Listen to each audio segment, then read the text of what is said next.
Welcome to this video, which is looking at one of the GCSE English literature texts. This time it's A Christmas Carol, and the focus of this video is the theme of the supernatural and its impact in the novella. Hopefully by the end of this series of videos you will be able to organise your revision so that you'll be well prepared should this question come up in the exam.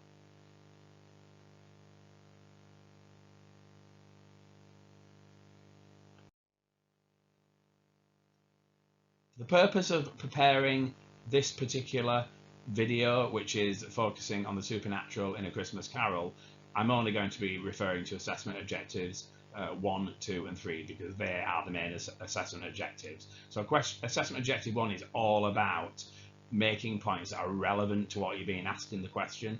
So in this video, this introductory video, what we're looking at is organising our ideas for the supernatural, so you know what the kind of things are that you're going to say.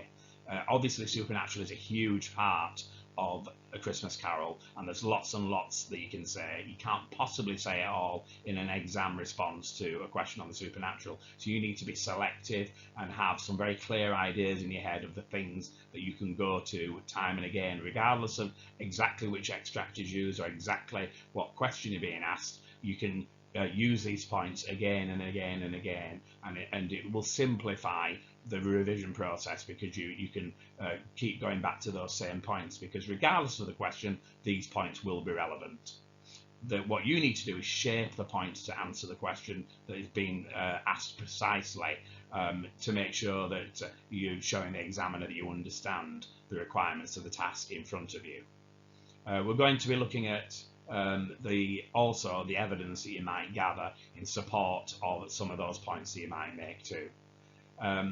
It is impossible when you do an exam answer to separate all these three things off. I would discourage you in any exam response to follow a very strict point evidence analysis format for this, because it's much better if you can just make sure you're hitting the assessment objectives and that you have written in a style where you are referring to context in your opening sentence, analysing language, and giving your evidence, all in complex sentences where evidence is embedded, rather than wasting your time with sentence starters which just slow the process down. So you could say my first point is, and say what your point is. You could say my evidence is, and say what your evidence is. And you could say this evidence shows that, but it's very dull, it's very formulaic, and it shows the examiner that you're not a sophisticated writer. So if you can move beyond using those structures, it is much better and will give you a much better chance of producing a response that will be really good and get the highest marks. So this is over to you now. There will be a few points in this video where I will ask you to pause. So what I want you to do is to have a pad of paper and a pen handy and have a go at actually trying out these tasks yourself, rather than just watching and copying down the things that are in the video. So there are 5 segments to the sheet that you can see on the video at the moment. So pause the video now, and we're going to focus on, well, not now, wait until I finished the instruction. We're going to focus on the top left hand corner, big ideas. So if I were to say to you, what is the role of the supernatural in A Christmas Carol, what big ideas could you come up with? What are they mainly to do with? So pause the video, spend at least 3 minutes thinking about the main events. Let's see what you can come up with.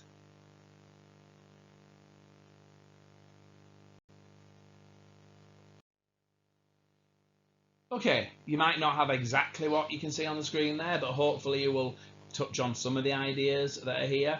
Now, my message to you is, if you can focus on 3 key ideas and remember those, whatever the question is to do with the supernatural, these will always be relevant. And in fact, these big ideas are relevant to lots and lots of different questions that you might be asked on A Christmas Carol.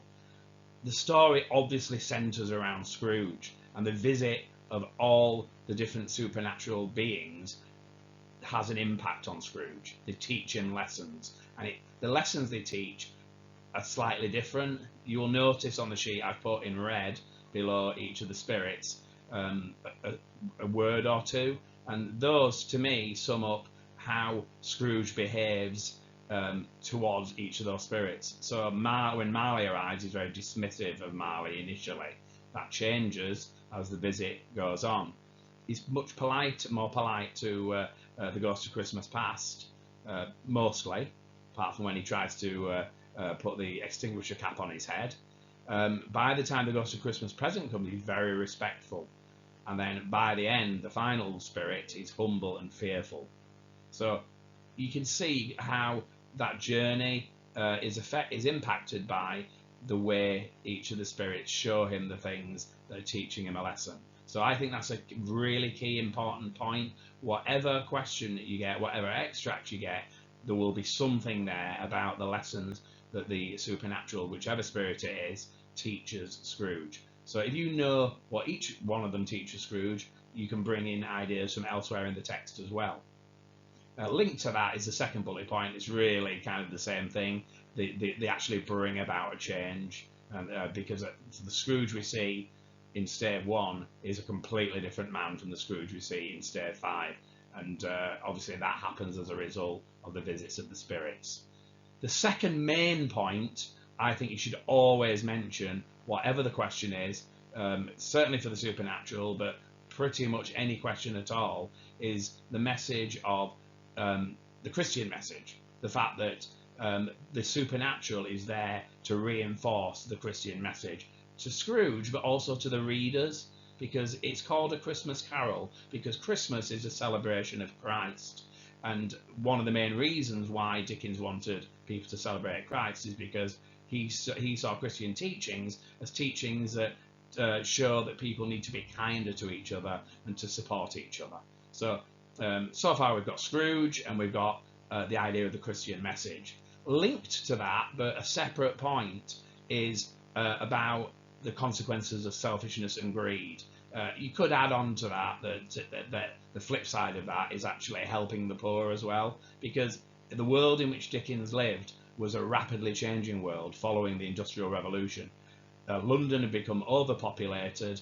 It meant, because of the factories, people had to move from the rural areas into urban areas, and all the cottage industries that existed were basically destroyed. People were working for not a lot of money in factories in very, very dangerous conditions. There were far too many people to work in the factories, therefore they were paid low wages, so even people who were working had very little money. And what Dickens is trying to show through the visit of the spirit is the people who are rich, that they need to do something to help people who are less fortunate. So I think those are the three big ideas on the role of the supernatural in A Christmas Carol, whatever the question.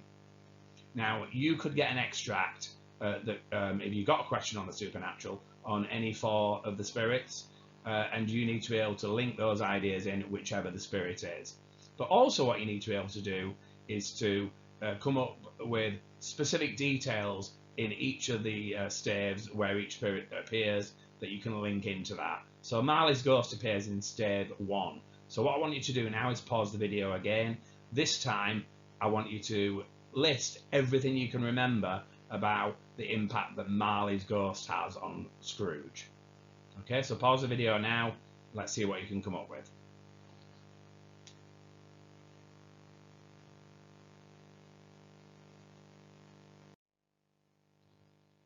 Okay, now this might not be everything, but these are the things that I thought about when I carried out this activity.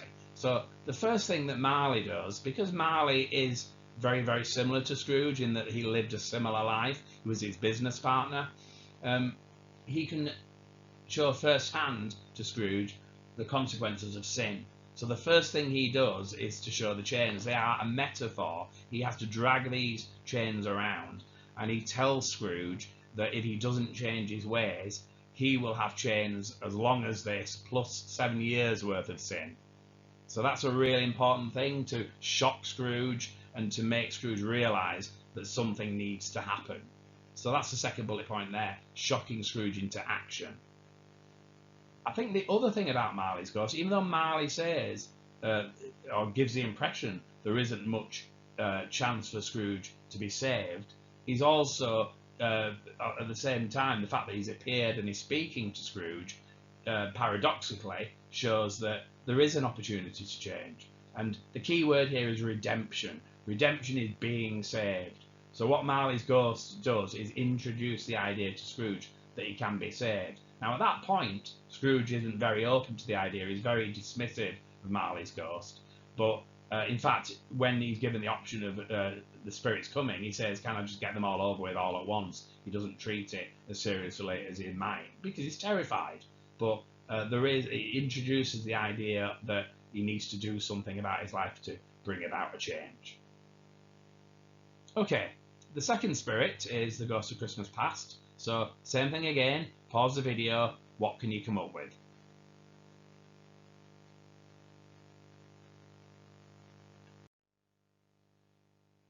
Okay, I think the Ghost of Christmas Past serves a very specific function that's different from the other spirits, and that is to remind Scrooge of the things from the past that he's lost sight of. Now, there's lots of detail there, and the list I have put on the slide there is not exhaustive, but you can't write about everything. So I focused in on the big things. So we know that he has a family, specifically his sister, who has passed away, but we see her as a young girl, and he's reminded of the love of his family. Now that's important because he's very dismissive of his sister Fan's son, Fred, who keeps coming around and trying to encourage Scrooge to become a part of his family celebrations of Christmas. And in the first day we see Fred being rejected again, and that's obviously a key theme: the importance of family. The other thing that the Ghost of Christmas Past reminds Scrooge of is the importance of being a kind and thoughtful boss. Again, in stave one, we see his treatment of the clerk. Now, at that stage, his relationship with Bob Cratchit, who is the clerk, seems so distant he doesn't even use his name. He's in the cell where he works, and he's only allowed a single coal to put on the fire, so he's absolutely freezing. And he begrudges Bob Cratchit the pay that he gets for Christmas Day.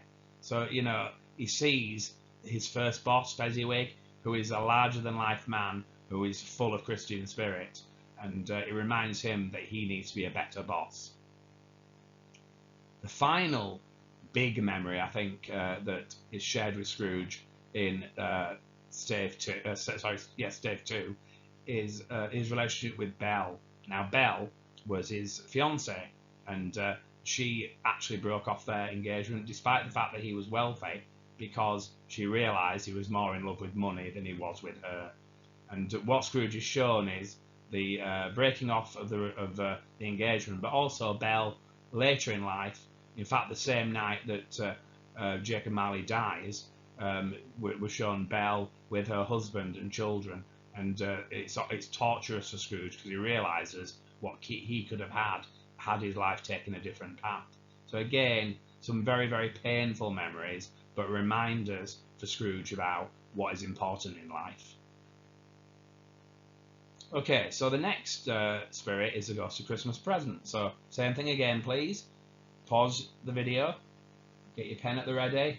What can you remember about the Ghost of Christmas Present?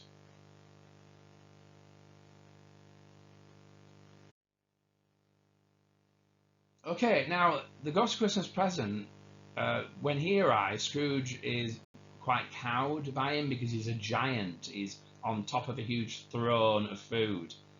He's a giant because he's larger than life, because he's Christmas present. The word present obviously refers to time, but it has other connotations too, because we give presents at Christmas time. So in a way, he's a kind of present to Scrooge, and he's present because he's there, and it's here and now, and it is as things happen. It would be the day that Scrooge would have that actual Christmas. So he's shown what would happen that Christmas. Now, he's shown some really important things that I think are the heart of why Christmas is important. And I think it's important that the Christmas present shows him this. And it all focuses on people enjoying Christmas and the Christian message. So the first visit is to the Cratchits, who are a very, very poor family. And Scrooge learns a lot about them, which I think brings about some empathy. But it isn't just about feeling sorry for the Cratchits. The Ghost of Christmas Present needs him to learn more than that. So he shows him other people as well. He shows him the poor Cratchits and how grateful they are for the very little that they have. And he shows him Fred enjoying his Christmas with his friends as well. But we're also shown lots of other people who are not really identified very much, but touched upon. He has a journey out to sea. So first of all, he goes to the mines and sees people there celebrating Christmas. He goes to the lighthouse and sees people there celebrating Christmas, and then some men on a ship. And all of them, despite their isolation, all celebrate Christmas. And light is a theme that runs right the way through all that journey and all the places that he goes to visit. But I think the crucial thing about the Ghost of Christmas Present, linking in with the visiting the Cratchits, is that it isn't about specifics. It's not just about helping the Cratchits, because Dickens wants the readers at the time to know that this is a broader problem. So right at the end of the stave, from under the Ghost of Christmas Present's gown, two children emerge who look more like animals really than children, and he says they are ignorance and want. And I think what he's doing there is demonstrating, Dickens, that if you have people who are very rich and keep all the wealth, there is a consequence at the other end of the spectrum. The poorest people, if they're not educated and they don't have enough, they will be dangerous. And it is a warning. And I think the warning is there to the rich people who refuse to help, the rich people like Scrooge. And Scrooge has to realise, before he can be redeemed, that it's not just about helping the Cratchit, it's about helping everyone. And that's what the spirit of Christmas is. And that's what the Ghost of Christmas Present represents. Finally, Ghost of Christmas Yet to Come. So same deal, pause the video, let's see what you can come up with.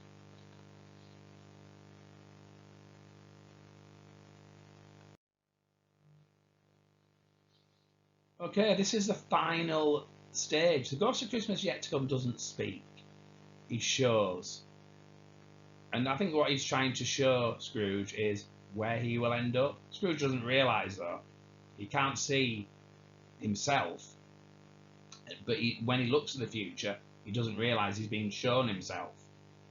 So, it's almost unbelievable for the reader that Scrooge doesn't realise this is about him, but he doesn't, because he has to come to that understanding to basically complete the cycle of redemption. So he's shown and things are pointed out to him, but he has to get there himself, which is why, one of the reasons why I think the Ghost of Christmas Yet to Come doesn't speak. In fact, we don't even see a face. All we see is an outstretched arm and hand, because the future hasn't happened yet. He can't speak, so that there is nothing. It's not decided. What will decide it is Scrooge's response.